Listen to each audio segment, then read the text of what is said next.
Bonjour à tous et bienvenue sur notre balado Les Voix de la transformation. Aujourd'hui, on a la chance de recevoir une entrepreneure d'une entreprise familiale, une professionnelle et une étudiante chercheuse. Elle va nous sortir de notre zone de confort parce qu'aujourd'hui, avec elle, on va parler de développement, de conception et de mise en marché d'un nouveau produit numérique. On va parler aussi d'accessibilité des technologies numériques pour les PME manufacturières et on va parler de plusieurs histoires de succès de projets numériques. Alors, si vous voulez en apprendre davantage sur tous ces sujets-là, joignez-vous à nous. Bonne écoute!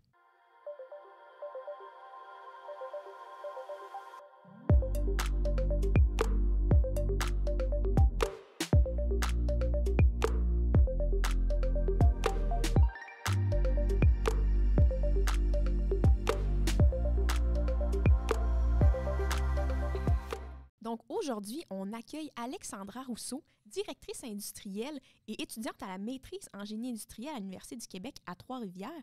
Pour nous parler un peu de son parcours, on l'invite à se présenter. C'est qui Alexandra, l'étudiante? Bonjour, donc merci de m'avoir invitée. En fait, moi, Alexandra, l'étudiante, ça fait 5 ans que je suis plus étudiante. Ah non, je suis encore. C'est juste que je travaille à très temps partiel là, sur ma maîtrise, mais c'est vrai, je suis encore. Dans le fond, j'ai fait un parcours assez droit. Donc, je suis venue à l'UQTR, là, l'Université du Québec à Trois-Rivières, en génie industriel. Avant ça, moi, j'avais fait mon cégep à Victo, juste un pré-universitaire, là, les sciences. Puis, c'est ça, j'ai fait mon bac en 4 ans. Puis je vais faire ma maîtrise, mais je suis sortie durant le COVID. Puis on va parler après ça, moi, au niveau professionnel, mais on avait besoin de moi où est-ce que j'ai travaillé, que je travaille encore. Donc, j'ai comme retardé ma maîtrise. J'ai recommencé il y a 2 ans. Puis là, il faut que je la finisse. Le défi d'une vie, ça, Ouais, on peut témoigner de tout ça. Puis drôle de fait comme ça, j'ai fait mon cégep à Victo aussi. OK, bon. Mais c'est un bon cégep. Je le recommande beaucoup. Effectivement. Puis de l'autre côté, Alexandra, directrice industrielle chez Rovibec, ton parcours professionnel, il se décrit comment? Depuis que je suis petite, moi, je suis la relève familiale. Là, fait que j'ai tout le temps travaillé chez Rovibec, dans le magasin de pièces. J'ai déchiqueté des papiers. Vraiment, quand j'étais jeune. Après ça, j'ai tout le temps été un peu plus dans la mise en production. Nous autres, on appelle ça la logistique là-bas. Donc, j'ai fait des kanban, des étiquettes, j'ai aidé dans les inventaires, je faisais un peu n'importe quoi. J'allais là dans les pédagogues, je travaillais à temps partiel. Mon but, c'était d'avoir d'autres expériences de travail. Fait que quand que j'en ai eu d'autres là, au travers de quand j'étais ado, là, au secondaire, au cégep. J'ai fait un peu plein d'affaires, mais quand j'étais à l'université, là, c'était important pour moi. Je voulais vraiment connaître d'autres choses, parce que oui, on me l'offrait. Mon père, jamais qu'il me demandait hey, « Tu veux-tu prendre la relève dans ces temps-là? » Mais il me laissait tout le temps la porte ouverte, je savais qu'elle était ouverte. Mais lui aussi a travaillé ailleurs une partie de sa vie. Fait que je voulais aller voir ailleurs, prendre l'expérience pour être sûre c'est quoi que je veux vraiment faire. Parce que j'avais décidé d'aller en génie industriel parce que ça m'ouvrait toutes les portes. Moi, je voyais ça comme hey, je peux tout faire, je veux juste améliorer des affaires. Moi, c'est pour ça que j'étais allée en génie industriel. Puis c'était straight to the point. C'était clair dans ma tête depuis que j'avais 13 ans ou je sais plus trop. Fait que c'est ça, quand je suis sortie j'ai fait mes stages ailleurs. Mais en fait, mon deuxième stage en génie, je voulais le faire ailleurs. Puis finalement, je l'ai fait chez Rovibec. On avait besoin de moi pour un certain projet. Puis après ça, quand je suis sortie de l'école, c'était le COVID. Puis là, on avait besoin de moi. C'était le bon timing aussi. On changeait de ERP. En génie industriel, on a des cours là-dessus. Fait que là, j'étais comme une bonne personne pour m'occuper de ça. C'était clair. Je connaissais bien l'entreprise, je connaissais les processus. J'avais passé dans plein de départements, au magasin, tout ça. La production, je la connaissais bien. Je connaissais les gens. Fait que je me suis dit, OK, je vais faire ce projet-là. Mais après, je vais aller voir ailleurs. Puis là, finalement, là, je suis rentrée. C'était ma première fois officiellement à temps plein chez Rovibec. Des projets. Oui, j'étais dans un comité de direction parce que c'était ma famille depuis longtemps. J'assistais. Je comprenais pas tout, mais j'assistais puis j'aimais ça. Je trouvais ça intéressant. Mais c'est ça, je comprenais pas vraiment là, ce qui se passait, les stratégies, tout ça. J'étais pas dans le marché pantoute.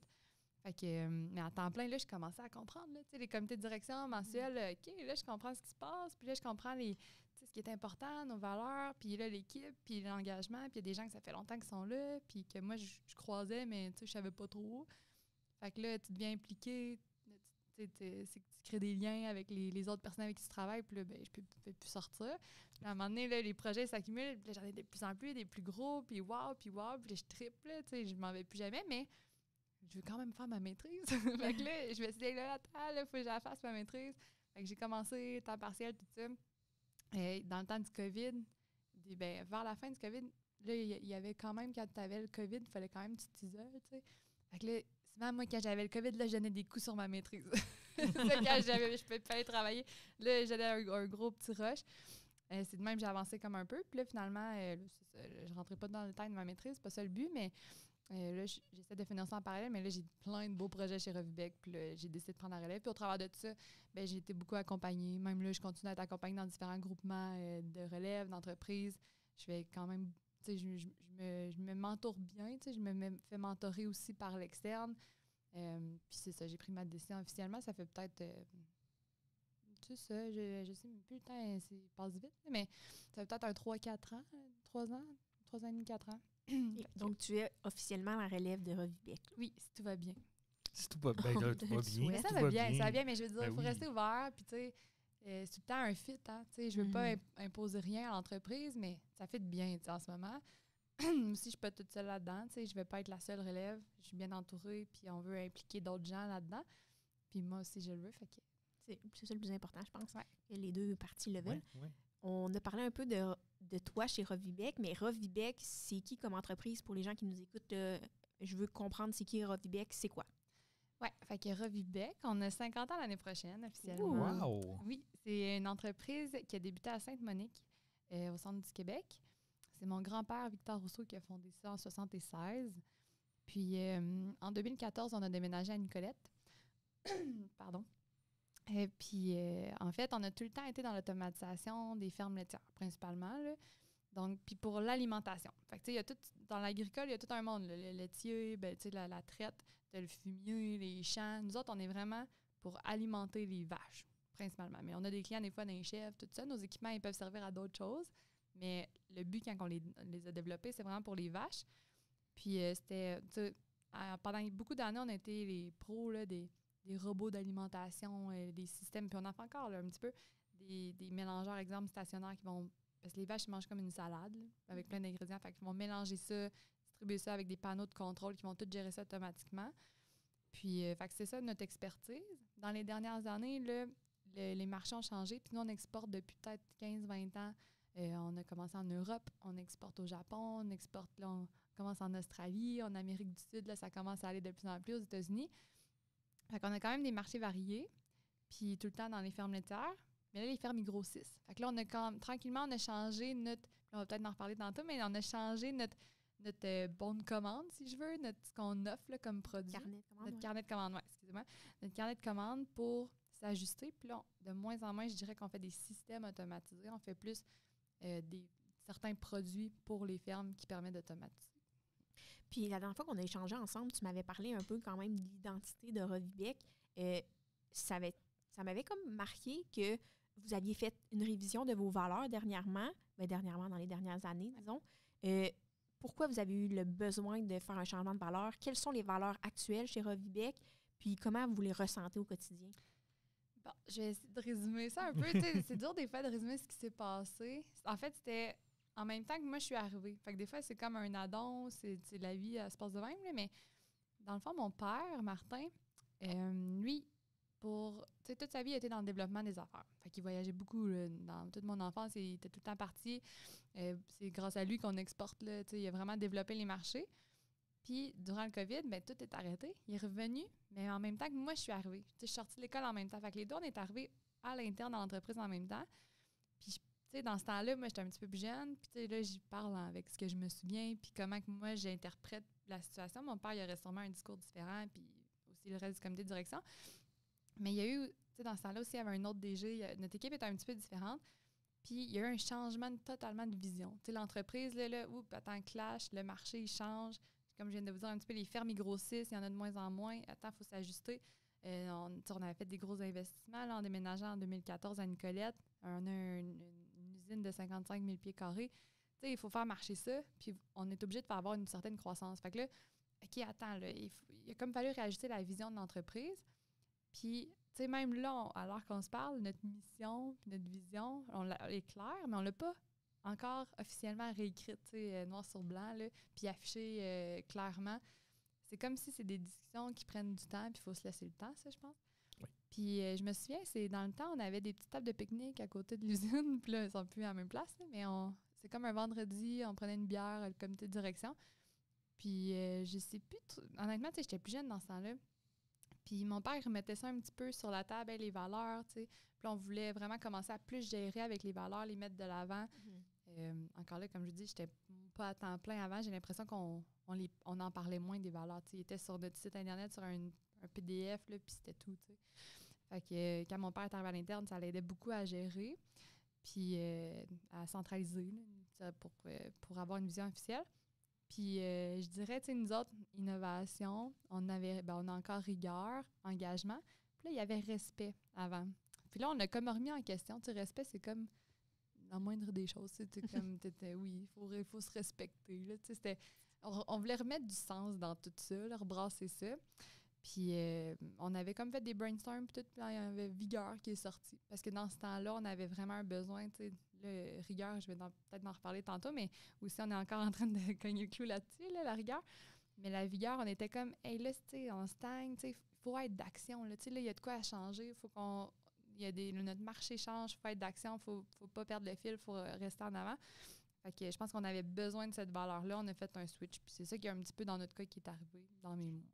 Mais moi, ce qui m'avait vraiment marqué de notre échange, puis que tu répètes aujourd'hui, c'est vous vous êtes posé la question sur est-ce qu'on est encore à jour? Est-ce que c'est encore ce qu'on veut transparaître? Est-ce que ça nous convient encore ou est-ce qu'on a des nouveaux besoins? Puis autant que tu ne veux pas changer d'identité à tous les 2 ans, autant que là, vous allez fêter votre 50e l'année prochaine, mais peut-être qu'en 50 ans, les valeurs ont pu changer, tu sais. Je trouve ça intéressant d'amener ça pour les gens qui nous écoutent, de dire, c'est pas parce que tu l'établis une fois ta vision que s'il y a un gros changement de marché, tu peux pas la changer, tu sais. Exact. Je pense qu'avec la pandémie, puis tu le mentionnes souvent, que ça a changé un peu votre approche. Ton père est revenu, il y a eu moins de parcours à travers le monde pour faire de la commercialisation. Il faut que tu sois quand même agile sur tes pieds puis être capable de réagir à tout ça, puis juste prendre le temps de refaire l'étude de c'est quoi nos vraies valeurs, c'est quoi notre vision, notre mission. Ben, je trouve que c'est intéressant de soulever ça comme étant quelque chose de positif. Exact. Puis, tu sais, c'est ça, c'est dur à expliquer, mais ça s'est fait naturellement. C'est pas comme il y a un consultant qui nous a dit de faire ça parce que là, il faut. Tu sais, parce que là, attends, là, notre marché, tu sais, c'est comme si, dans la gestion d'entreprise, pour que ton équipe elle soit soudée, ben first, il faut que tu aies une vision, il faut que tu saches où tu t'en vas. Puis là, c'est comme si on s'est fait rebrasser ça. Puis, tu sais, ça a clarifié plein d'affaires, puis ça s'est fait naturellement. Ouais. Ben, je pense que on en parle souvent dans nos balados, nos épisodes. Comment on vit cette culture-là à l'interne, bien souvent, plus elle est naturelle, puis plus elle se fait mettre en place naturellement par le bon sens des choses. Par exemple, tu as dit le respect, bien, on l'a enlevé parce que c'est la moindre des choses, que ça fasse partie de notre quotidien. Donc, on veut se concentrer sur quelque chose qu'on avait besoin, qu'on veut voir transparaître, qu'on va mettre des efforts pour faire transparaître. Bien, je trouve que c'est intéressant de dire que tu as la possibilité d'évoluer dans ce sens-là. Oui. Puis, je dirais peut-être aussi, moi, j'ai eu l'opportunité de voir l'évolution un peu des changements qu'il y a eu chez Robibec. J'ai fait 2 visites de l'entreprise à des moments où, justement, il y avait une manifestation de cette transition-là. Est-ce que tu dirais que le fait d'avoir fait cette démarche-là a aidé à amener les changements que vous avez apportés à votre entreprise? Bien, certainement. Puis je pense que c'est pas juste ça. Puis moi, personnellement, j'étais pas impliquée dans les exemples planification stratégique d'avant, là, de plus que 5 ans. Peut-être que à moitié, mais on a grandement changé aussi notre façon de planifier notre année, c'était des objectifs. Puis tout était plus aligné à cause de ça. T'sais. Fait que oui, c'était comme une espèce de base qu'on est venu se mettre. Mais après ça, c'est tout aussi ce qu'on a fait. T'sais, la vigueur, justement, on a fait des actions. Là, puis à chaque année, même, sur notre planning stratégique, c'est tout le temps en décembre. Puis là, en décembre dernier, c'était wow, comparé à celle d'avant, puis celle d'avant. Puis moi, j'étais en train de tout voir ça. Puis je sais que celle de décembre prochain, elle va être encore plus wow, parce qu'on s'améliore tout le temps. Parce que là, on a des bonnes bases. Puis là, on est en train de bâtir quelque chose avec en plus une bonne équipe. Fait que non, c'est vraiment motivant. On va revenir sur ce point-là de bonnes bases pour bâtir, mais j'ai une petite question qu'on pose à tous nos invités avant pour comme lancer le sujet. On voulait savoir un peu, toi, ta vision de la transformation numérique, ta vision 4.0, c'est quoi en fait? C'est une bonne question. Puis je savais que vous alliez la poser. On est Puis- récurrent. Et puis c'est le fun, puis vous faites bien parce que tous les gens qui vont passer à ce podcast-là, c'est comme vous le dites un peu vous-même, il n'y a pas de mauvaise réponse, mais Absolument. vous êtes là pour un peu démocratiser le tout. Puis le fait que vous forcez un peu à hey, tout le monde, disez-moi votre. Puis on est tous des gens un peu dans différents backgrounds qui viennent vous parler. Fait que Oui, oui. à force de le demander, là, vous allez avoir quelque chose Et ça donne aussi la chance aux gens qui nous écoutent de se faire une tête, Ouais. puis pas juste lire une seule définition puis se dire je suis pas ça. sûre que je cadre dans celle-là, tu sais, ou je vois pas comment ça va m'apporter dans mon entreprise, versus des définitions distinctes d'une personne à l'autre, selon le background, comme tu as dit. Mais ça peut dire, mais gars, tu vois, cette définition-là, moi, elle me plaît, puis elle serait applicable dans mon entreprise. tu sais. Puis surtout, ça vient d'entrepreneurs ou d'entrepreneurs Oui.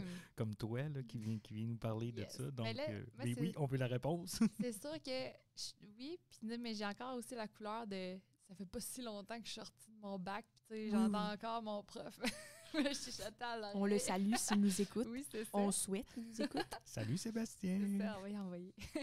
Mais moi, en fait, je dirais que parce que moi, quand que j'entends ça, là, c'est tout le temps tu sais, là, il faut que j'explique c'est quoi la différence entre l'automatisation puis la transformation numérique. Tu sais, souvent, c'est ça un petit peu qui vient bugger. Mais là, Il y a des gens qui le mélangent l'automatisation ou- encore. Ben oui. Tu sais, je vais rentrer des robots. Mais ton robot, ça. est-ce que c'est vraiment la transformation numérique? Exact. Puis moi, ma définition, c'est quand que ton robot, parce que tu peux automatiser n'importe quoi, là, tu sais, même avec un bout de bois puis un élastique, tu peux te mettre à automatiser des affaires avec le vent, tu sais, n'importe quoi.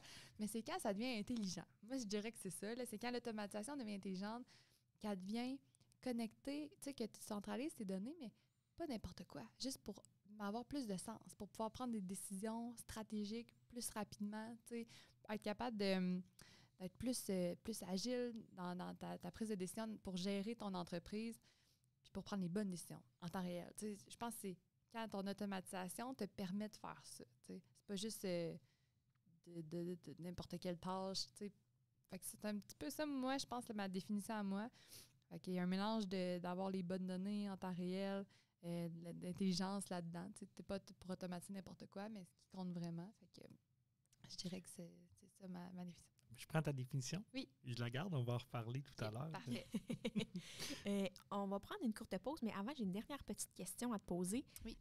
Selon ta propre définition, quels seraient des facteurs de succès à la transformation numérique? Oui, ça, c'est une bonne question aussi. Parce que je pense qu'il y en a plein. Mais, puis c'est peut-être un petit peu quétaine ce que je vais dire, mais ma première, moi, je dirais, il faut que tu aies les bonnes personnes. Ouais. Déjà, si tu n'as pas les bonnes personnes ou tes personnes n'arrêtent pas de changer, tu sais, des fois, on voit ça, tu as un roulement, commence un projet, puis là, oups, ça attend ton responsable, il vient, ton projet, il va pas finir. Il faut que tu aies les bonnes personnes, puis il faut que, comme on en a parlé il y a quelques minutes, il faut que tu aies une vision commune. Tu sais, c'est pas juste faire un projet pour un projet, il faut qu'ils comprennent le sens du projet, vers où est-ce que l'entreprise va, puis tout ça part, tu sais, je vais répéter, mais la planification stratégique, tu sais, il y a tout le temps des priorités, il y a des raisons, faut que tout se tienne. Faut pas faire des projets juste pour faire des projets. Puis, tu sais, tout part d'un besoin. Tu sais, fait qu'il faut que le besoin soit vraiment bien compris en amont. Puis, fait que ça, c'est tous des facteurs importants. Puis après ça, ben le suivi. Ça, une étape très négligée, hein? Ça, là, puis c'est pas tant... Puis, tu sais, l'humain, naturellement, c'est pas ce qu'on aime faire, là. Tu sais, y a pas moi, j'ai jamais entendu personne là, dire « Moi, là, ce qui me passionne, là, c'est de répéter. » Moi, j'ai jamais entendu ça. Quelqu'un qui dit ça, c'est souvent le contraire, tu sais, voyons, tu sais. Mais en même temps, c'est super important. Puis, tu sais, je le dis moi personnellement, je sais que c'est pas ma force, puis je sais qu'il faut que je travaille ça, tu sais. Mais ça, c'est un secret. Tu de n'importe quoi, là. Puis même pas juste la transformation numérique, n'importe quoi que tu veux faire. Faut que tu fasses des suivis, t'as pas le choix. Oui, exact. Sinon, tu vois pas l'évolution, puis tu sais même pas si ce que tu as implanté vaut la peine d'avoir été implanté, finalement. Ben, c'est ça. Puis, tu sais, puis les gens aussi, là, j'avais entendu dans un autre podcast, mais tu sais, on reçoit plein d'informations, là. Chaque humain là, reçoit plein d'informations chaque jour. Fait que, tu sais, de dire que oui, il va se rappeler exactement de ce que toi, tu as dit, tu sais, non, il se passe tellement d'affaires que, tu sais, c'est pas que t'es pas important ou qu'il a pas mal compris, mais, tu sais, la fraction qu'on comprend puis qu'on va capter à chaque jour, tu sais, est vraiment minime. Fait que t'as pas le choix, tu sais. Fait que... Puis, si je peux me permettre, on dirait que je me dis, intégrer les suivis, ça démontre que ce projet-là est important. Oui, parce que totalement. je prends un exemple. Dans une de mes entreprises, j'ai implanté un 5S. Un 5S, c'est de base. C'est une méthode d'organisation des postes de travail avec les outils tout à leur place. Mais si je n'avais pas intégré du suivi que je faisais, par exemple, à tous les 2 jours ou sporadiquement dans le temps, les gens n'auraient pas compris que c'était important de reprendre 15 minutes à la fin de son chiffre de travail pour mettre en ordre son poste pour le lendemain. Mais là, en faisant les suivis, en sortant, on va dire, des notes ou des scores globaux pour l'entreprise, bien, ça me dit « Hey, c'est important ». Puis ça dit aussi à l'employé « Tu peux prendre le temps pour ce projet-là. Je te donne le droit de prendre 15 minutes de ton temps pour faire le ménage de ton poste. Dis-moi pas que tu n'as pas eu le temps. Je te donne le droit de prendre ce temps-là. Arrête ta job 15 minutes plus tôt, ça ne me dérange pas. Mais quand je vais passer à mon suivi, ou que ça soit dans la journée, parce que dans d'autres entreprises, c'était comme free fall dans la journée, et à un moment donné, débarquer au poste, ben, c'est mettre de l'importance à l'implantation que tu viens de faire versus je le fais, je fais aucun suivi, jamais quelqu'un va retourner son tournevis dans le bon tiroir du coffre. Là, non, totalement. C'est un bon point. On va prendre une courte pause, puis on vous revient rapidement. Ce balado est présenté par le Centre national intégré du manufacturier intelligent qui vous souhaite une bonne écoute. On est de retour, puis on veut se lancer dans un sujet très particulier dont Revibec est très bon, le développement de produits. Yes. On n'en a pas parlé dans aucun de nos épisodes jusqu'à présent, mais quand on a échangé avec toi, Alexandra, on s'est rendu compte que vraiment, ça faisait partie de votre essence. T'sais. Vous, là, ça fait partie de votre entité, votre identité. Ouais. Tu l'as mentionné tantôt quand même que vous faisiez une planification annuelle par année en décembre, tu as dit. Ouais. À quoi ressemble ça? Puis comment vous settez les projets pour la suite? Puis comment est-ce que des projets de développement de produits viennent sur la table? C'est une très bonne question. Puis, j'en pose des bonnes questions aujourd'hui. Mais puis tu sais, là, je vais répondre du mieux de mes connaissances et de ma position. Mais honnêtement, mon directeur de recherche et développement serait la meilleure personne pour vous parler de développement de produits. Mais bon. Et c'est pas grave. D'habitude, on est bien d'accord d'habitude sur ce qu'on dit. Je pense pas qu'il va me chicaner. Tu as posé plusieurs questions. Par exemple, qu'on repart de la planif stratégique, parce que c'est souvent là qu'on décide de où est-ce qu'on va mettre nos énergies dans l'année. Mm-hmm. Dont le département de recherche et développement, où est-ce qu'on fait toute la conception de produits. Puis le développement de nos produits en cours. Notre processus de planification stratégique, comme je l'ai dit il y a quelques minutes, il s'améliore d'année en année. On le fait totalement à l'interne, nous. On n'utilise pas de personnes à l'externe. Je pense qu'il y a quelques années, à un moment donné, il y a eu peut-être un expert de temps en temps. Puis là, on s'était dit, aux 2-3 ans, on pourrait refaire venir un expert externe, des fois, pour se refaire brasser. Puis, exemple, l'année passée, on était comme, non, on n'a pas le goût. On dirait qu'on se fait confiance, puis on est toutes on a un méchant beau comité de direction, je suis chanceuse. On a même un comité, là, on est en train de changer de nom, là, mais on les appelle les aspirants. Mais là, en tout cas, on veut voir peut-être les ambassadeurs. On ne sait plus trop comment les appeler. Mais c'est un comité un peu sous direction des jeunes, jusqu'à, tu peux être 40 ans, là, puis faire partie de ça, mais c'est très jeune, 40 ans aussi. Puis tout ça en regardant Jonathan. Merci. J'ai pas 40 ans encore, quand même. C'est très jeune, OK? Mais quand tu y seras rendu, ça sera jeune, OK? Je vais être rendu avant vous autres, ça, c'est sûr. Bref, on les fait participer aussi, la jeunesse. C'est même, exemple, notre jeune acheteur. Les gens qui sont plus impliqués, là, on veut les garder proches, on veut qu'ils fassent partie un petit peu du processus décisionnel pour le futur de l'entreprise. Mais comment ça se passe, nous? En ce moment, c'est un 3 jours. Puis c'est 2 jours, on fait une pause d'1 jour, puis c'est sûrement le vendredi, comme une demi-journée. Puis on fait toute la révision de l'année dernière. Fait qu'on reprend notre plan stratégique, puis on se donne vraiment des notes. Puis tu sais, on s'est donné aussi des notes pendant l'année, là, tu sais. Fait qu'on a fait des évaluations constamment, puis là, on fait une dernière évaluation en fin de l'année dans notre plan stratégique. Puis là, on note chaque objectif. Parce que souvent, on a des gros objectifs, mais on a un paquet d'après ça sous-tâches avec des responsables, puis des objectifs vraiment qu'on essaie d'être le plus possible mesurables, puis tout ça. Puis par section. Fait que là, on fait vraiment la révision, puis ça peut prendre une demi-journée facile. On regarde le budget après ça. Fait que là, notre directeur financier, lui, s'est préparé d'avance, il a regardé le budget. Fait qu'on est comme tout arrivé prêt. Après ça, on a une section qui est plus... Alors là, c'est plus le directeur des ventes, directeur d'R&D. Ils font des mini-présentations. Tu sais, il n'y a rien de formel. Là. On est comme toute une petite équipe qui se connaît depuis longtemps. Mais tu sais, souvent, on se fait un petit PowerPoint. Puis là, on revoit les mêmes graphiques. OK, les ventes, quel produit. Là, on parle de vente. Fait que le marché, OK, quel produit. On se fait des petits graphiques. Puis on regarde les données de différents angles. Tu sais, on fait des graphiques à bord, des graphiques en pointe de tarte, tu sais. Mais puis là, c'est juste un exemple, là, mais c'est juste de regarder les mêmes données d'un différent point de vue. Des fois, tu fais différentes affaires. Fait qu'on joue un peu avec ça.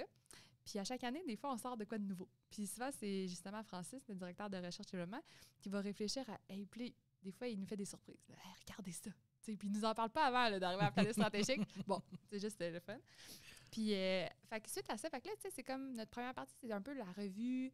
Qu'est-ce qui se passe? Okay, c'est ça. Puis là, après ça, souvent, on se met des papiers blancs là, en statique, là, ces murs, on remplit les murs. Là. Puis là, c'est brainstorm. Fait que là, un coup qu'on a fait ça, puis là, c'est là que souvent on fait arriver la jeunesse. Fait que là, souvent, c'est comme une demi-journée, ils viennent, puis là, le soir, on va faire un souper, tout ça.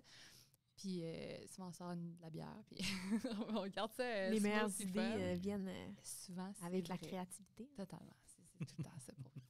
Fait que là, on sort les papiers blancs, puis je t'ai dit, puis on jette. Il ne faut pas se retenir. Faut les idées les plus farfelues, tout ça, on met tout ce qu'on a sur la table, dans la tête.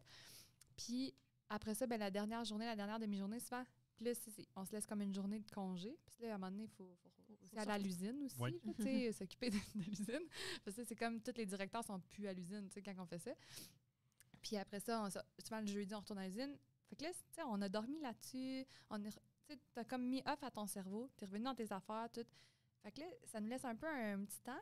Puis là, le vendredi matin, ben là, c'est là qu'on fait la planif de l'année. Puis là, on remet les papiers qu'on a faits.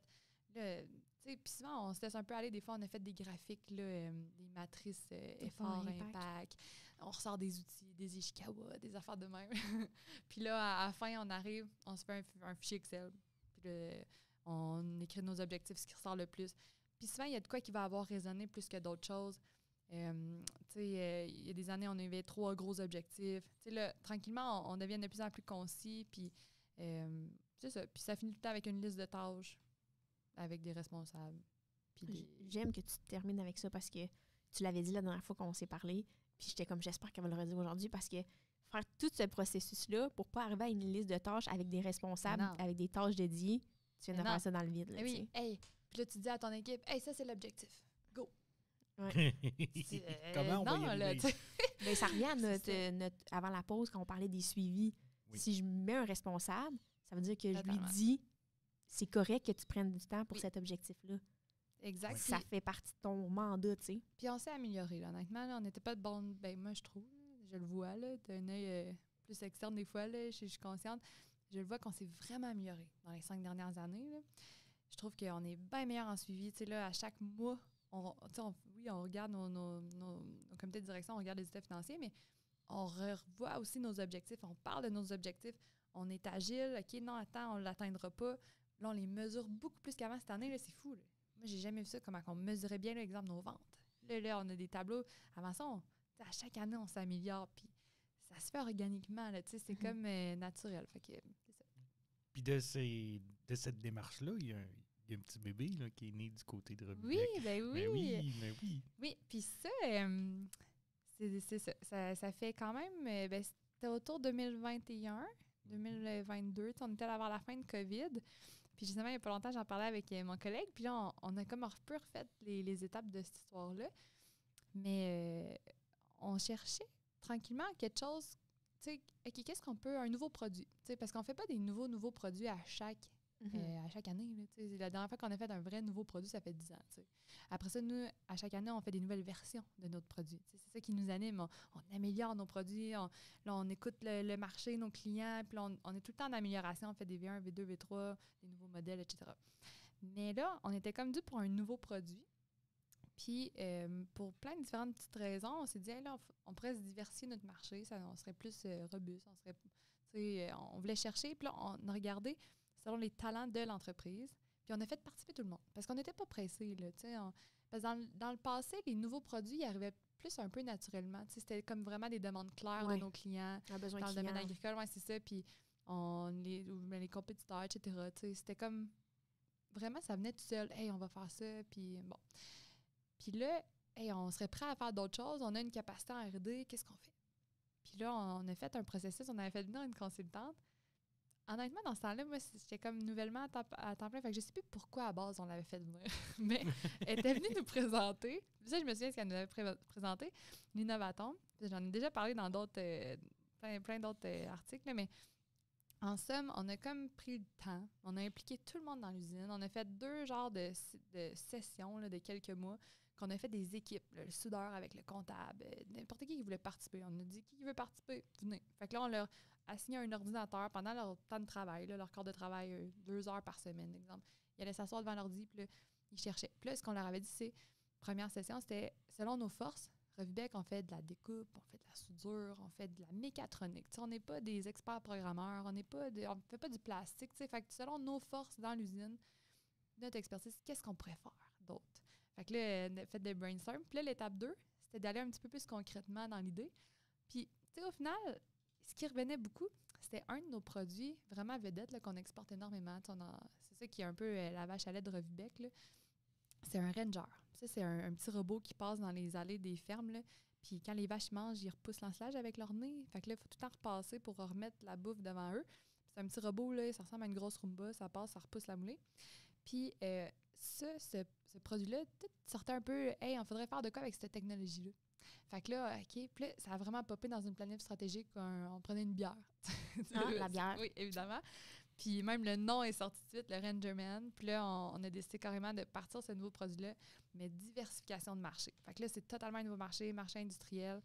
Avec notre expertise dans l'agricole, on a pris la technologie. C'est les mêmes roues, les mêmes bearings, beaucoup de pièces similaires. Dans la même ligne de production, on est capable de faire ça. Ça touche à notre expertise, puis aussi nos valeurs de développement. T'sais, nous autres, on dit tout le temps, on veut faire des produits simples, fiables, rentables. C'est tout le temps ça qu'on répète. Le monde doit être tanné qu'on répète ça. Mais c'est vrai, on fait vraiment ça. Puis on a fait un petit AGV, fait un petit robot qui déplace des palettes. Fait que, on a commencé ça. Puis le but, c'est de développer vraiment une gamme de produits là-dedans. C'est ça. Donc, le Rangerman, qu'on l'appelle, qui est en même temps, oui, une idée qui est sortie de vos forces, mais aussi qui vous permet de dire on diversifie notre marché, fait que ça nous stabilise, puis c'est peut-être moins critique. On ne sait pas où est-ce que s'en va l'agriculture. Potentiellement, on aura tout le temps de l'agriculture, mais c'est intéressant quand même de se poser la question sur je le fais pas juste parce que ça me tente de le faire, je le fais pas parce que un client unique m'a demandé de le faire, je l'ai fait parce que ça va répondre à nos forces, mais aussi à un besoin que je peux établir dans le temps. L'industriel, déplacer des palettes, c'est comme... Exact. Puis, tu sais, nous-mêmes, on est notre propre client. Là. On est une PME manufacturière. On peut pas nous autres, je dis ça, mais en toute transparence, on peut pas se permettre un projet de 200 000, nous autres, pour implanter un AGV, pour remplacer le lift, tu sais. Mais on veut que mon gars du lift, moi, j'ai plein d'autres jobs à y faire faire, là, tu sais. On a un paquet d'affaires bien plus à valeur ajoutée que juste de se promener dans l'usine. Fait que, à la base, on était un client de ça. Puis, on s'est dit, hey, tu sais, ça fait partie de ce qu'on fait. On est habitués, nous, dans l'agricole. Tu sais, c'est poche à dire, mais... Ben non, en fait, c'est le fun à dire, mais on est habitué de faire des robots pas chers. Tu sais, dans le sens que c'est un autre marché, l'agricole, que le monde industriel. Puis, les marges sont pas si grosses pour les manufacturiers. La compétition est haute. Puis, dans une ferme, ben c'est des produits qui travaillent fort, tu sais. Puis, c'est ça. Faut vraiment travailler dur sur nos coûts de production pour avoir le produit le moins cher possible. Fait qu'on s'est dit, hey, on a cette expertise-là, puis cette force-là en plus, qui pourrait vraiment être bénéfique pour le monde industriel, dont nous-mêmes, on en pourrait en bénéficier. T'sais. Puis là, est-ce que ce produit-là il est déjà rendu sur le marché? Oui, depuis décembre, en fait, officiellement. Puis à date, Rangerman, c'est vraiment une gamme de produits qu'on va commencer. Le premier qu'on a fait, ben, ça s'appelle le RM10 maintenant. Puis là, je l'annonce officiellement parce qu'on avait sorti le RM50, là, si vous regardez, mais il était 500 kilos. Mais là, finalement, il va être 1000 kilos. Mais c'est la même machine, là, c'est juste qu'on a chargé une pièce dedans. Fait que 1000 kilos, c'est un petit AGV de type mouse. Fait que lui, il prend les palettes qui sont déjà sur une station surélevée, dans le fond. OK. Fait qu'il va venir en dessous, il va prendre la palette, se déplacer. Super simple. On l'a fait pour que ce soit le plus simple possible là, d'utilisation. On a des clients... notre but, c'est qu'il n'y a pas un ingénieur ou un tech qui touche à ça.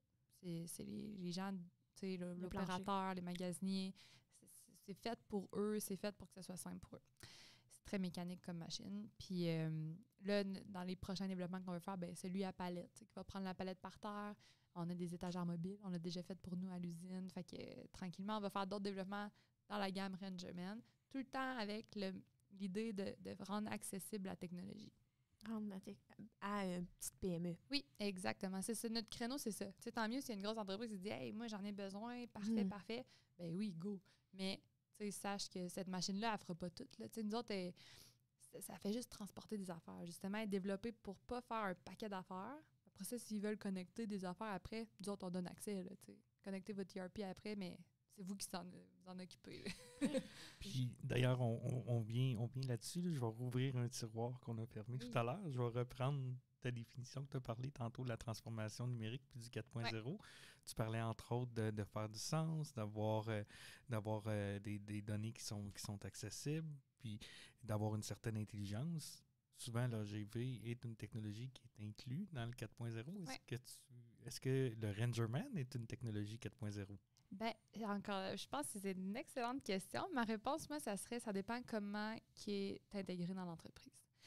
À la base, ça l'automatise de la manutention. Fait qu'on parle d'automatisation. Si ça fait juste ça, ben ça finit là. Puis tant mieux, là. C'est déjà un gain. Là. Si c'était un de tes goulots, puis tu manques de main-d'œuvre, c'est parfait. Puis même le retour sur l'investissement est très bon. Mais si tu le connectes, ce que en fait, on s'attend beaucoup à avoir, puis de plus en plus, là, on commence à avoir des demandes, puis on le voit déjà arriver. Puis c'est une demande, là, tu sais. Fait que c'est pour ça qu'on a l'API. Fait qu'on peut connecter la machine, on peut faire de la traçabilité avec ça. On peut gérer les commandes par le système de gestion du workflow, peu importe. Mais après ça, ça va être les gens qui sont les fournisseurs de ces logiciels-là qui vont l'intégrer avec notre machine. Mais nous autres, on leur donne tout ce qu'ils veulent, là, tout ce qu'ils veulent avoir accès pour mettre ça plus intelligent, plus ceux qui gèrent leur takt time, Mais à la base, nous autres, on a développé cette machine-là pour... moi, je gère pas mon takt time encore là, dans ma production. Fait que c'est pas un terme qui est utilisé. Mais on a une très bonne prod, ça va super bien. Mais c'est ça un petit peu ma réponse. Je dirais que ça dépend. Ça va dépendre comment l'entreprise veut l'utiliser. Puis je pense que toute technologie va dépendre comment tu l'intègres. Exact. Puis jour 1, le jour de sa naissance du RenderMan, parce que là, déjà, tu as parlé que vous êtes passé de 500 kg à une tonne. Ah oui, on a déjà fait du développement. Mais est-ce que jour 1, la première version du RenderMan, elle était interconnectée 4.0? Ou est-ce que comment ça a évolué tout ça? Là? Ben, c'est drôle. C'est vraiment drôle parce que ça montre un peu notre nature. On a fait un événement, là, un beau gros événement chez Revibec. On a invité plein de gens le 4 décembre 2024. Mise en marché officielle du RenderMan, premier de sa gamme. Bon.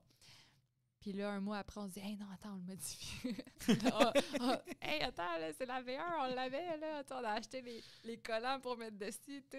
C'était fini. Hey, non, attends, là, finalement, la R&D, on finit ça, là. OK, bon, parfait. C'est parfait, on était tous d'accord, là. Puis c'est vrai, oui, on commence. Puis c'est un nouveau marché, hein. Fait qu'on, nous autres, ce qui est le fun de la grosseur d'entreprise, on est beaucoup à l'écoute en ce moment. Puis là, on va s'adapter là, à la clientèle. Là. On ne connaît pas encore, là, même si on est manufacturier.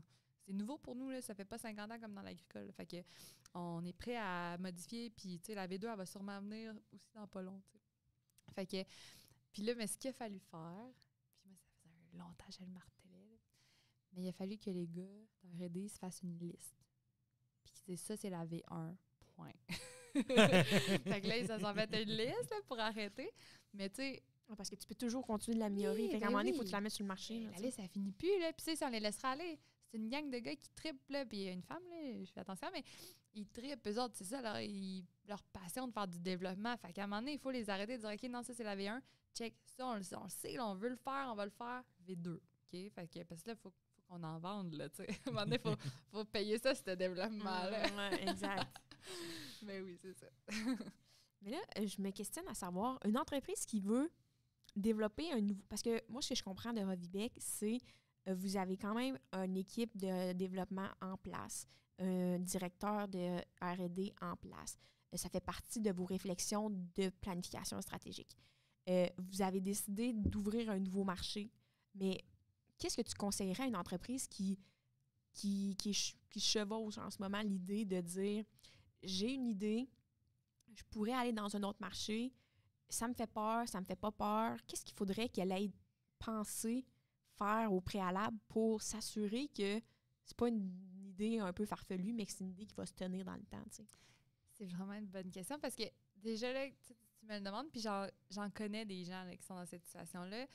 le contexte, surtout là, il est énormément volatile. Là, tu sais, nos voisins d'en dessous, ils font brasser des affaires. Fait que ça impacte énormément nos entreprises. Puis même avant, là, ça, tu sais, je veux dire, les marchés changent.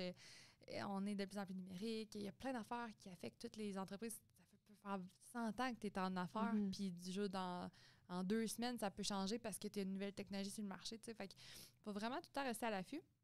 Mais je pense ce qui peut aider, ben dans notre cas, là, c'est on est revenu sur nos forces, tu sais, puis on est très conscient de qu'est-ce qu'on a, qu'est-ce qu'on n'a pas. Fait que, tu sais, comme là, le développement du rangeman, ben on le sait, là, qu'est-ce qu'on a, qu'est-ce qu'on n'a pas. On peut quand même, tu sais, on est capable de se projeter en avant, qu'est-ce qu'il va nous falloir.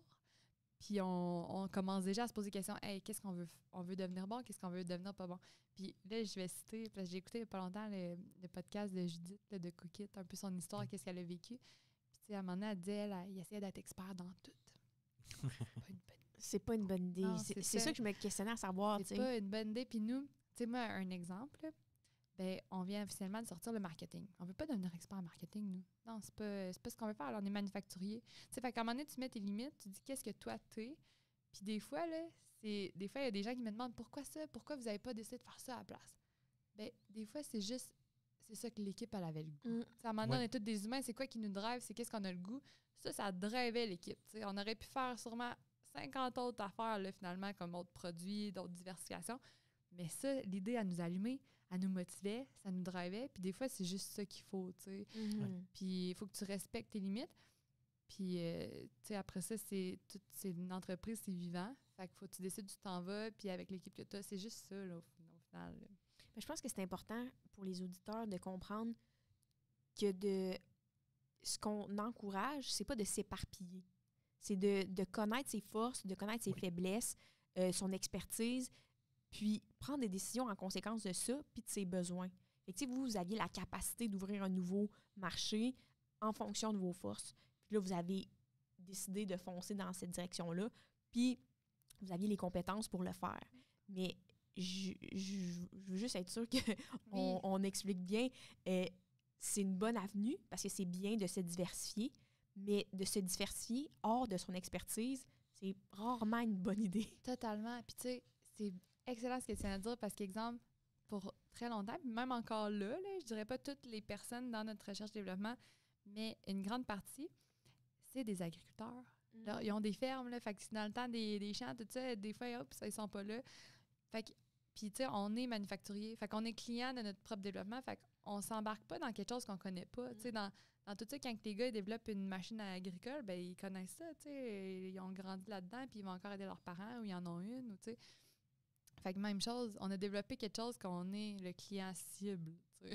Exact. Fait qu'on s'est pas embarqué dans d'autres choses, mais tu sais, c'est une bonne question ce que tu as posé parce que je serais dans un autre domaine, un autre marché, puis ça peut être très compliqué. Tu sais, quand ton marché change, t'as pas, tu sais, selon ce que t'as pas, ben des fois, c'est des décisions drastiques que t'as pas le choix de prendre. Puis des fois, je pense qu'en tant qu'humain, avec nos émotions, tout ça, c'est ça qu'on a de la misère à faire, tu sais, puis à prendre la réalité. Puis tu sais, une des choses, c'est qu'on est très optimiste. Tu sais, des fois, on est trop optimiste. Quand t'es un entrepreneur, genre une équipe... Tu veux que ça bouge. Oui, puis t'es passionné. Fait que être trop optimiste dans la vie, des fois, c'est ça que c'est ça qui est le mur que tu pognes.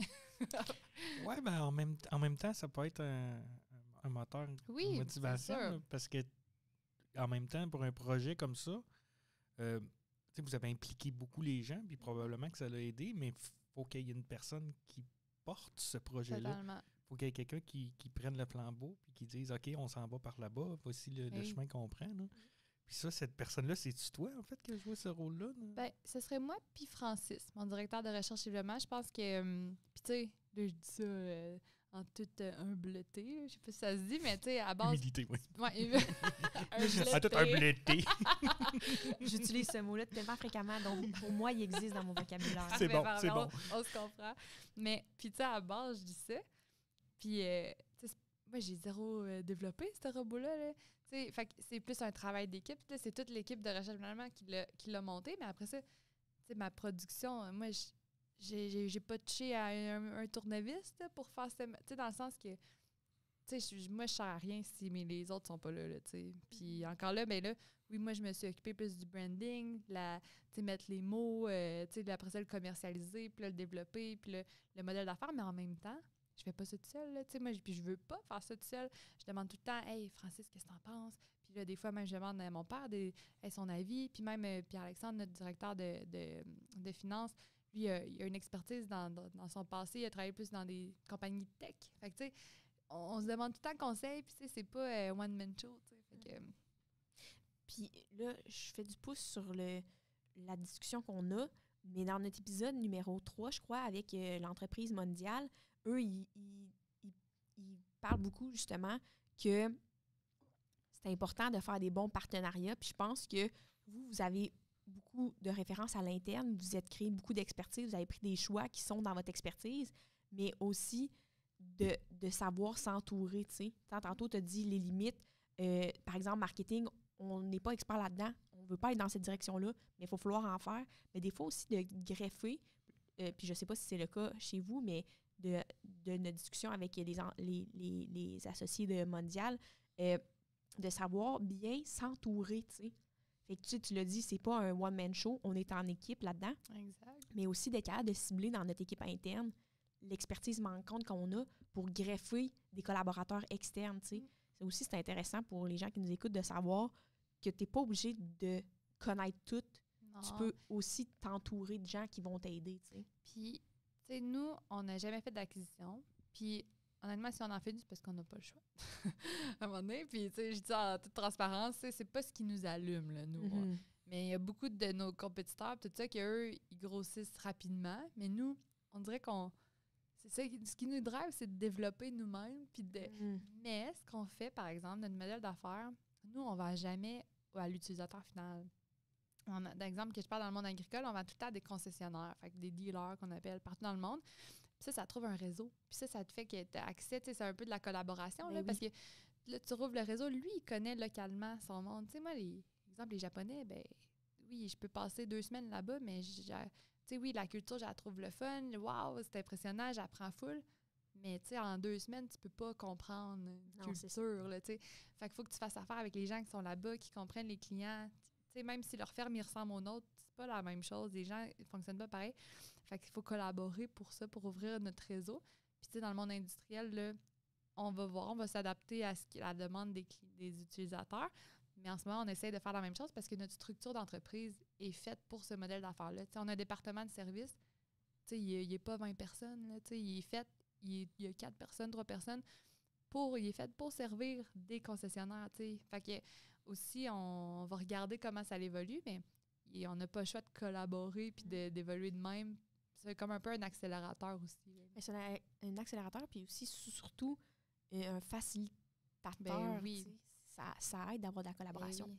On prend une dernière courte pause, puis on vous revient rapidement. Ce balado est présenté par le Centre national intégré du manufacturier intelligent et vous souhaite une bonne écoute. Donc, on est de retour et je voulais faire un pont, Alexandra, entre ce que tu as mentionné tantôt et ton projet de maîtrise, parce que le produit que vous avez fait, le Rangerman, se veut un produit accessible pour les PME et je pense que ça a un lien avec ton projet de recherche. Totalement. Donc, mais tu sais, c'est vraiment un addon. Tu sais, j'ai pas poussé, hey, là, Revibec, il faut faire ça parce que moi, mon sujet de maîtrise, c'est vraiment, honnêtement, là, un vrai addon. Ça se passe de même. Fait que c'est pour dire que c'est vraiment dans notre sang, là, tu sais. Bien, déjà, que vous ayez la valeur innovation dans vos valeurs, puis que, comme on disait plus tôt, vous faites constamment des révisions sur vos produits, vous stagnez pas dans le temps, bien clairement, c'est sûr que ça fait partie de votre identité. Il n'y a pas de doute, là, tu sais. Oui, exact. Puis, mais c'est ça. Fait que l'accès technologique, ça, c'est mon thème de ma maîtrise, l'accès technologique dans les PME manufacturières. Puis quand je dis technologique, c'est le 4.0. Ce qu'on parle un petit peu tantôt, transformation numérique, tu sais, moi, dans mon mémoire, je le définis, tu sais, mais c'est ça qui est. C'est pas, je me suis mis un téléphone à mon poste de travail. Non, c'est pas ça. C'est pas cette technologie-là. Non, c'est ça. C'est pas ça. Fait que, tu sais, c'est l'Internet des objets, l'ERP, etc. Puis, en fait, j'ai commencé ça en me disant, tu sais, parce que je l'étais, tu sais, je vous l'ai dit un petit peu tantôt, on est une PME manufacturière, mais c'est comme si un robot soudeur, mais là, attends, tu sais, puis là, on fait pas du gros volume, là, nous autres, on fait pas ça des patates, là, comme on parle souvent de patates Dolbec, là, c'est très hot, mais c'est du gros repeat. Puis là, des fois, de venir démocratiser. Hey, moi, dans mes opérations, que j'ai une petite ligne qui fait ça, puis j'en ai une autre ligne qui fait comme 3 produits par semaine, puis l'autre, ils sont tout le temps différents un peu. Fait que là, c'est de voir, hey, nous autres, comment qu'on peut y arriver, tu sais, puis comment ça peut être accessible. Fait que là, ça me touchait comme personnellement, puis ça venait me chercher. Fait que honnêtement, je me souviens plus trop, mais c'était comme clair. C'était ça mon sujet. Ça a été très clair, très vite. Ouais, c'est ça. C'était ça qu'il faut Comme que tu je savais fasse. que tu allais être ingénieur industriel à l'âge de 13 ans. Moi, c'est comme si je suis très clairvoyante. Il y a des choses qui m'arrivent puis je pose pas de questions. Non. Hey, j'aimerais ça. Venez me voir. Tu me Posez donneras pas ton... des questions. Ah oui, tu me donneras ton truc. Non, je te niaise, mais ouais, c'est vrai que c'était très clair. Je me suis pas posé de questions. Puis je suis partie avec ça. Puis ce que j'ai fait, en fait, puis où est-ce que je suis rendue, là, j'ai fait une revue littérature. Fait que, tu sais, là, ceux qui connaissent moins ça, la recherche, ben tu commences pas free for all. Il faut que tu aies une méthodologie scientifique. Tu peux pas inventer ce que tu veux. Ben, ça serait si simple. Ben, c'est ça. Il faut que ça soit bien backé. Faut que ça... Ne serait-ce pour répondre à la question avant de le faire, y a-t-il quelqu'un qui l'a déjà fait? C'est ça, exactement. Parce que sinon, Parce que moi, mon pas. objectif final, là, c'est vraiment, là, à la fin de ma maîtrise, moi, je vais arriver avec un résumé, un one-pager. Là. Ça, c'est mon but. Là. Oui, il faut que j'écrive mon mémoire, là, mais mon but, c'est d'arriver avec un one-pager, de dire, regardez là, les PME.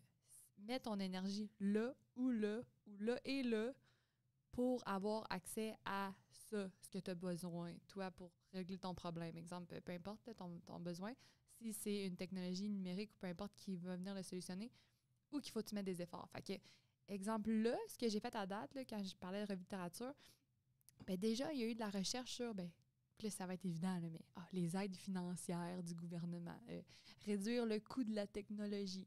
Mais tu sais, il y en a d'autres. Comment collaborer avec, tu sais, exemple, ton voisin. Hey, les deux, on a besoin de ça. On peut-tu collaborer ensemble? Je sais pas, moi, mon fournisseur de téléphone, tu sais, peu importe. Fait que, il y a comme 7 facteurs comme ça que j'ai comme identifiés. Dans la littérature. Ouais, qui sont quand même évidentes, mais il faut quand même que je back, tu sais. Puis là, ben, mon but, c'est de savoir, OK, ces 7 facteurs-là, là, c'est quoi qui a le plus d'impact significatif rapidement? Qui fait que entre le moment que je me dis, hey, j'ai besoin, OK, moi, j'ai un besoin, là, tu sais, là, hey, il faut changer ERP. Là, c'est clair, là, à cause que ma prod, ça marche pas. Puis entre le moment que tu es rendu à ton go live, comme, hey, demain, on implante ça, ben, il s'est-tu passé 2 semaines, 6 mois, 3 ans? Ben, c'est ce délai-là, moi, que je veux rapetisser. Fait que les raisons pour ça, c'est peut-être, ben là, c'était trop cher. Fait que là, j'ai niaisé, demandé des aides financières ou bien, j'avais pas l'information, ça m'a pris 2 ans d'audit, tu sais. Fait que je comprenais pas mes processus, je savais pas trop ce que j'avais besoin. Fait que, tu sais, mon but, c'est de rapetisser ce délai-là. Puis, ben, c'est pas de le rapetisser, mais de trouver c'est quoi qui fait que ça rapetisse ce délai. Fait que c'est ça mon objectif de ma maîtrise. Génial. Puis je pense que ça va sortir comme des facteurs, j'aime bien ce terme, les facteurs de succès. Tu sais, de savoir qu'il y a ces outils-là devant toi pour favoriser l'intégration technologique dans ton entreprise, tu sais, pour, oui, réduire le délai, mais aussi de dire, je suis capable de mieux prévoir, tu sais. Oui, puis, tu sais, même mon objectif, même un peu plus loin, là, ça serait même d'arriver avec, hey, ça a vraiment un impact significatif. Fait qu'exemple, là, je donne un exemple. Là, je le dis au micro, là, ce que je vais dire, ce n'est pas encore prouvé. Je sais pas là, encore, là, mais exemple que ça arrive au final. Bon, hey, les aides gouvernementales, ça aide plus que tout le reste. Bon, mais ce qui aide plus que tout le reste, c'est pas les aides financières, mais c'est les aides en ressources, tu sais, qui viennent nous aider à donner de l'information. Exemple que j'arrive avec cette conclusion-là, ben yes, je peux arriver dans mes organismes, en région, dire « Hey, mettez plus d'investissement là-dedans, s'il vous plaît, gouvernement, ministère de l'Innovation. » C'est ça qui fait qu'on va plus vite. Ou bien, justement, non, ça l'aide pas vraiment. Arrêtez de mettre du temps et de l'énergie là-dedans, de l'argent là-dedans. Mettez l'argent ailleurs, si c'est dans d'autres choses. Mon but, c'est même si je peux même amener une différence concrète là, dans notre région, au Québec. Ce serait le fun. Je te souhaite. Moi aussi, j'avais ce désir-là avec ma maîtrise. C'est peut-être trop des papillons et des arcs-en-ciel. Mais c'est bien de vivre dans un monde de papillons parce que ça nous pousse à se dépasser, tu sais. Je veux dire, si ça fait du sens. Oui, exact. Ça fait du sens.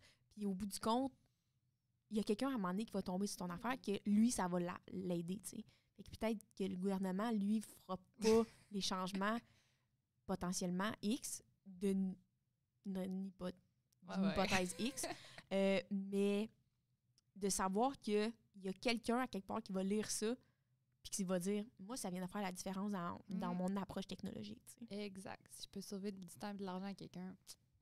Oui, exact. Puis là, je presse pour notre paroisse, mais on espère que notre balado, les voix de la transformation, font un peu la même chose pour les gens qui nous écoutent, pour leur dire, hey, je viens de juste entendre quelque chose qui va changer toute ma vision de mon prochain projet. Ah, ben, je pensais être limitée dans mon développement de produit, mais regarde ce qu'Alexandra vient de dire, ça vient de m'allumer. Ah, ce que j'ai entendu à l'épisode 2, ça vient de m'allumer sur comment gérer mon équipe, etc. Fait qu'on espère aussi que ça va faire ça, mais on espère pour ta maîtrise que ça puisse grandir comme ça aussi, là, faire des bourgeons, par exemple. Absolument, absolument. Et tu as effleuré le sujet parce que vous avez vécu cette expérience-là. Comment ça a été la transition d'ERP de votre côté? Comment ça a fonctionné? Oui, ça fait 2-3 fois que tu en parles aujourd'hui. Là, avec, Oui, ben moi, je suis quand même fière de... Ben, puis je pense que toute mon équipe est d'accord. Je pense que ça a relativement très bien été. Moi, je dis que c'est un succès parce que ça va bien, puis ça l'a bien été, mais c'est sûr qu'on a fait des erreurs, si on c'est facile après avoir vu la situation de dire « Eh bien là, pourquoi on a fait ça? On aurait dû faire ça de même. » Mais je pense que c'est un peu inévitable. Puis ça, on en parlait tantôt, là, c'est quoi les facteurs de succès? Ben, c'est un peu aussi de planifier que c'est sûr que tu vas faire des erreurs. Des fois, dans n'importe quelle intégration numérique, là, oui, tu as un plan, il va arriver des embûches. Là. Fait que prévois aussi un petit buffer. Là, c'est normal. C'est une nouveauté. Mais nous, le ERP, ça a duré comme 2 ans, là, 1 an et demi, 2 ans intensifs, que là, moi, j'étais quasiment à temps plein là-dedans. Là, j'avais d'autres petites tâches à l'interne, mais c'était vraiment ma principale tâche. J'étais super user. Et on avait bien fait la préparation de données. Le fait aussi que ce soit moi qui prenne un peu les rênes, encore en toute humbleté. Humilité. Parce qu'on l'a dit tantôt. Oui. Mais tu sais. Je pensais que tu répétais le bon mot. Fait que là, non, ça je sonne niaisais. faux. J'étais là. Humbleté. Pour tout le monde à la maison, ça veut dire être humble. Oui, c'est ça. Avec une tasse de thé. Exact. Joke de père, je m'excuse. C'est bon. Mais bref, je connaissais bien l'entreprise. J'étais là depuis. Puis je connaissais les gens, puis tout ça. J'avais tout mappé les processus, tu sais. Je pense que j'étais une bonne personne pour le faire. Aussi, avec je venais de sortir de l'école, j'avais des cours justement, un cours qui parlait que de ça, les ERP, tu sais. Puis j'avais vraiment fait une analyse complète. Tu sais, même, hey, OK, attends, là, on est sûr qu'il faut changer. Oui, j'avais exact. réanalysé nos systèmes qu'on avait avant. J'avais même analysé, puis j'avais même commencé là, pour être sûr là, de notre décision. J'avais regardé avec un programmeur indépendant. Hey, on s'en refait ça à la maison? Parce que j'en avais ça aussi dans nos cours. Fait que j'avais vraiment pris le temps. Puis ce qui est le fun, c'est que j'avais le temps. Tu sais, des fois, tu n'as pas le temps, par exemple. Mais moi, à ce moment-là, on m'a donné le temps de bien analyser ça. Puis moi, je savais, tu sais, c'est pour mon futur, pour le futur du reste de l'équipe. Fait qu'il fallait vraiment que ce soit une bonne décision. Puis finalement, on s'est fait pousser à accompagner là-dedans. Puis on est très fiers, très contents du choix qu'on a fait. Fait que ça, c'est le fun quand tu le fais, là, puis tu te dis, oui, on a fait le bon choix. J'ai pas changé pour pareil. Puis il y en a du choix là, sur le marché. Là, fait que, tu sais, puis il y en a des vendeurs, puis il y en a des bons vendeurs. Fait que des fois, ça, c'est Ils sont bons dans ce domaine-là, en plus. Ils sont très bons. Ils sont très bons pour faire des promesses. Oui, mais ça, c'est un point de vigilance, le vendeur. Non? Mais, tu sais, puis ils sont pas mal intentionnés, rien. C'est Non, juste... c'est leur job. Mais oui, mais des fois, moi, ce que j'ai vu dans tout ce processus, c'est la communication. À quel point, même moi, là, qui est dans le domaine, tout... On a eu des malentendus entre les intégrateurs de notre fournisseur d'ERP puis nous. Tu sais, des choses qu'on expliquait, « Hey, nous, nos recettes, ça marche de même. » Puis nous, tu sais, notre but, on a répété depuis le début, nous, on veut rester standard. On veut pas personnaliser l'ERP, on veut rester standard. Puis il y a quand même eu des malentendus, il y a quand même eu des choses qu'on a faites que là, à voir si on aurait peut-être mieux fait. Mais overall, ça a super bien été. On n'a pas fait assez de suivi, mais ça, c'est peut-être moi aussi. J'étais jeune, puis je suis encore jeune, mais je veux dire, j'apprends encore. Alors, en bas de 40 ans, comme on a mentionné. Oui, exact. Puis, tu sais, j'avais pas l'expérience non plus. Là, il me manquait peut-être un petit peu d'expérience, mais en même temps, j'étais bien entourée, fait que j'avais des bons coussins autour de moi. Puis, ouais, une très bonne collègue, Véronique, aussi, qui est encore beaucoup là-dedans.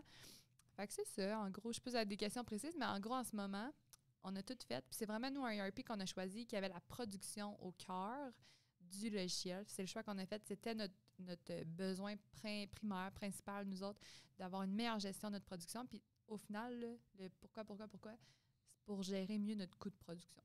au final, là, on n'avait juste pas avant un système. On avait notre coût de production, je ne sais même pas comment qu'on le savait.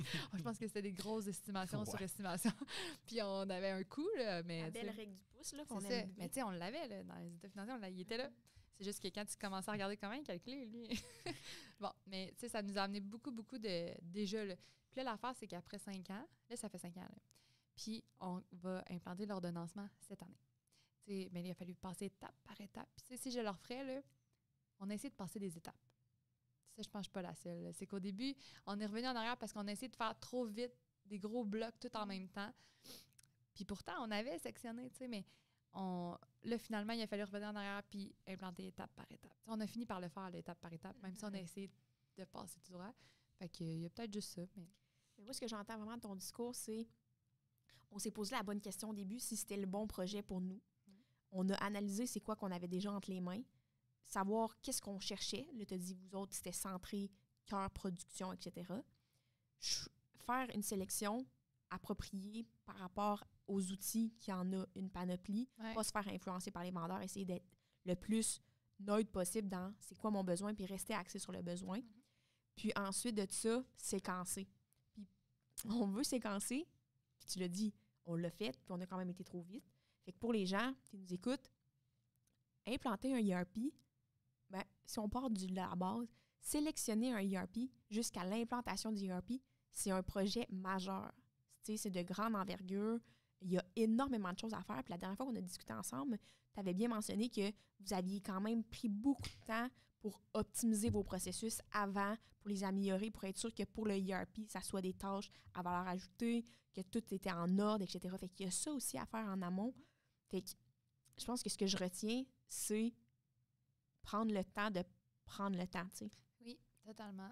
Faut se laisser le temps. Oui, exact. Il y en a qui sont comme, hey, OK, on change d'ERP.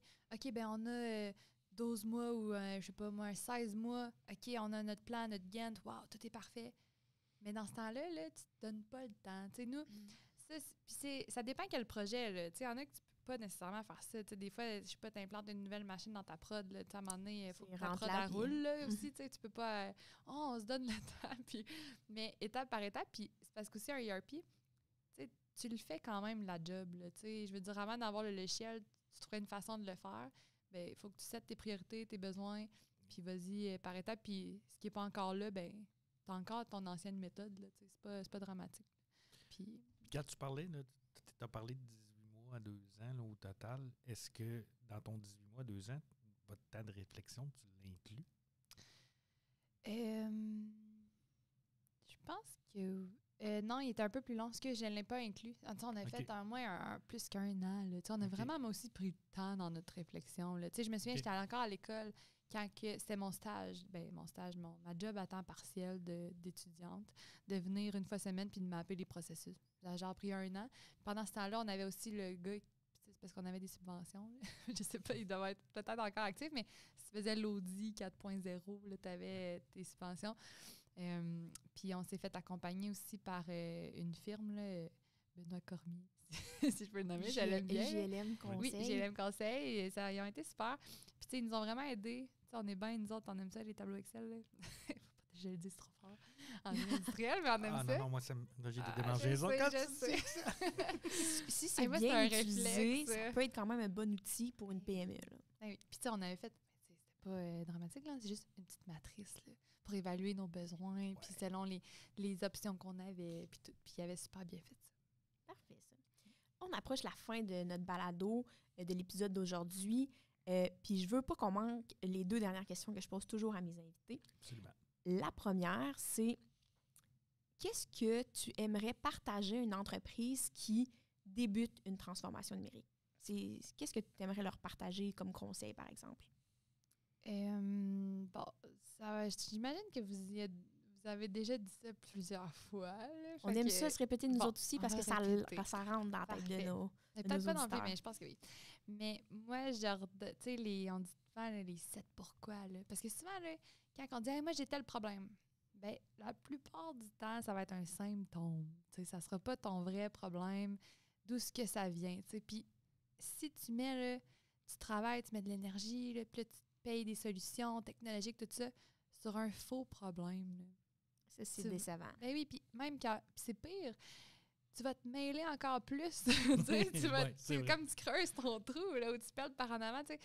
Fait que, tu sais, de pas avoir peur. Puis des fois, tantôt, je le disais, mais on est optimiste. Je sais pas, moi, c'est pas tous les entrepreneurs, des fois, mais je sais que nous, Revubec, on est très optimistes, mais on est conscient. Puis on l'a remarqué parce qu'on évaluait nos résultats dans l'année, puis on était comme, oups, on est un petit peu optimiste. Hein? Puis là, on est de plus en plus réaliste. Puis ça, je pense que de pas avoir peur, de se dire les vraies affaires, puis de, tu sais, d'évaluer nos besoins dans l'entreprise. En génie industriel, on parle souvent de goulot. Tu sais, si tu mets pas ton énergie au goulot, ben tu passes à côté. Ouais, effectivement. Puis ça, je pense que c'est quelque chose qu'on oublie quand même fréquemment. Quand on est dans notre quotidien puis qu'on éteint des feux constamment, on a l'impression que tout est un problème. Mais comme tu as dit, souvent, c'est des symptômes de potentiellement juste du goulot ou d'une mauvaise planification ou de mauvais processus ou de trop grande non-valeur ajoutée. Fait que de prendre le temps de se questionner puis de se poser puis d'être réaliste, tu l'as dit, mais de ne pas penser que du jour au lendemain, ça va être fait. Tu sais, je reviens à mon exemple de 5S que j'ai implanté dans une entreprise. J'aurais aimé ça dire en une semaine, toutes les postes de travail étaient faits, mais c'était pas réaliste. Fait que, OK, bien, sur combien de temps je me permets de faire cette intégration-là? Combien de temps je me permets que la production soit peut-être plus au ralenti pendant que je fais ces changements-là? Combien de temps? Puis après ça, de me dire, ben mes résultats seront sûrement pas bons dès le début, mais combien de temps je me donne pour la courbe d'apprentissage aux employés pour mettre ça de l'avant? Exact. Fait que Ça se budgète. ça, exact. Ça se budgète, ça se prévoit. Puis, en étant plus réaliste, souvent, on est peut-être un peu moins serré dans notre budget que quand on est vraiment optimiste. Certainement. L'autre question que j'ai pour toi, si tu n'as pas d'autres conseils à donner à une entreprise qui entame sa transformation numérique, c'est avec l'échange qu'on a eu aujourd'hui, y a-t-il quelque chose qui t'a plus marqué que tu dis ça mérite d'être ressouligné? Parce que vu qu'on aime se répéter. Oui, ben on a parlé de beaucoup de choses. Ça, j'ai aimé notre discussion. Tu sais, on est vraiment passé de plein de sujets, mais je pense que puis ce qui est beaucoup d'actualité, c'est quand on a discuté de comment qu'une entreprise, si son marché change, comment qu'elle s'adapte. Tu sais. Puis comment prendre des décisions. Puis, tu sais, comme là, nous, notre exemple qu'on a parlé aujourd'hui, mais c'est qu'on a décidé carrément de se diversifier puis de faire un produit, mais ça reste dans notre expertise. On n'a pas acheté de nouvelles machines. Tu sais, on ne s'est pas lancé dans le plastique ou d'autres affaires. Tu sais, j'avais donné cet exemple-là. Nous autres, on dirait que ça s'est fait fluidement. Puis, tu sais, on est quand même, tu sais, je suis reconnaissante pour ça, tu sais. Mais il y a d'autres entreprises que, puis j'ai dans la tête, mais eux, c'est plus un défi. T'sais. Je le vois, là, leur marché, puis je suis comme, ouais, non, je le connais pas, en fait, comme eux. Mais, OK, c'est quand même, ça peut être troublant. Puis, tu sais, des fois, c'est des décisions qui sont difficiles pour un entrepreneur, pour une équipe. Puis, tu sais, quand Quand plein t'as les de deux mains familles, dedans, là. ben oui, t'as les deux mains dedans, mais aussi, c'est, tu sais, après ça, c'est t'as plein de stress qui arrive, de, hey, t'as des employés, ils ont toutes des familles, puis là, toi, t'as la responsabilité de toute ton équipe, puis là, attends, là, quand ça commence à aller mal, là, ça va mal, tu sais, fait que ça, c'est vraiment des défis que même moi, j'ai pas la réponse, tu sais, mais j'ai trouvé ça super le fun qu'on en jase, je vais juste le souligner, mais je trouve que c'est un sujet. Ça fait 2 ruptures majeures aussi là, qu'on vit, là, la COVID et là, oui. l'incertitude avec le marché américain. Puis ça, nous, on l'a vécu. Mais je veux dire, dans la vie, là, depuis depuis le temps de Jésus, là, il n'arrête pas d'en avoir, là, je veux dire, même avant Jésus-Christ, là, dans le sens que c'est ça la vie, là, il y a tout le temps quelque chose. Puis, tu sais, tantôt, je disais un autre podcast, mais il donnait l'exemple le 11 septembre, quand c'est arrivé. Bon, ben exemple, là, c'est parce que j'écoutais le podcast, je vais le dire, mais Robert de Rona, tu sais, qui a été président. Puis là, jamais qu'on aurait pensé, là, détaillant une quincaillerie qui se fait affecter par le 11 septembre. Mais oui, parce qu'il disait, là, le monde, ils ont arrêté de voyager parce qu'ils avaient peur. Fait que là, eux, ça a été un positif. Plus de ventes, le monde, ils restait plus chez eux, ils se sont mis à faire des travaux, je sais pas trop, à la place de voyager durant leurs vacances. Mais tu vois comment tout affecte tout. Puis une entreprise, c'est super sensible à ça, mais je veux dire, depuis toujours, c'est de même. Là, fait que c'est juste qu'aujourd'hui, on a peut-être l'impression que c'est plus rapide qu'avant à cause de toute l'information qui voyage hyper rapidement, les cultures qui se mélangent hyper rapidement. C'est comme, faut comme tout rester au courant de tout. Fait que c'est comme beaucoup de choses. Il y a aussi, je pense, pour faire du pouce sur ce que tu viens de dire, c'est que tout évolue tellement rapidement. Puis, on en parle avec les technologies qui sont là maintenant, l'intelligence artificielle qui fait comme le gros buzzword actuellement. Mais moi, ce que je me dis, si vous nous écoutez à la maison, faites-vous pas influencer trop. Ben, laissez-vous pas stresser trop par ces changements-là. Prenez le contrôle de ces changements-là, comme vous avez fait. Changez votre fusil d'épaule.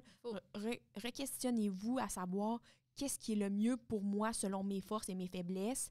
Mais c'est pas parce qu'on entend parler, par exemple... C'est ça, exact. C'est pas parce qu'on entend parler d'un buzzword que c'est applicable demain matin dans votre entreprise. Vous avez peut-être des choses à faire au préalable pour bien vous préparer. Puis, comme pendant la COVID, ben, être flexible, être agile, être tout le temps de l'avant avec des idées puis des stratégies qui permettent de pallier à ces manques-là, bien, ça peut vraiment être gagnant pour les entreprises dans le futur. T'sais. Totalement, c'est bien dit. Merci. Donc, c'est ce qui va conclure notre podcast aujourd'hui. Je veux vraiment te dire un grand merci, Alexandra, de ta présence. C'était vraiment très intéressant. Je trouve que ça changeait un peu de notre discours habituel qui était beaucoup manufacturier, l'humain, l'amélioration continue. Mais là, on vient d'avoir une autre vision complètement de ce que les projets majeurs peuvent faire en entreprise. Donc, vraiment, merci beaucoup. Merci à vous. J'ai vraiment, vraiment apprécié mon moment. Génial. Puis, il me reste à vous dire merci à vous, à la maison ou au travail ou en auto, qui nous écoutez. Merci de votre attention, mais surtout, prenez le temps de vous abonner à notre chaîne ou à nos plateformes audio et à partager ce contenu aux gens à qui ça pourrait faire la différence. Si quelqu'un peut comprendre ou avoir un conseil par rapport aux échanges qu'on a aujourd'hui, ça va être faire une personne de plus qui a quelque chose de plus dans son coffre à outils. Donc, sur ce, on vous souhaite... Ben, en fait, on vous dit... Est-ce qu'il faut le dire en cœur? Non, c'est dans le fond, c'est on vous dit à tout le monde à bientôt. À bientôt.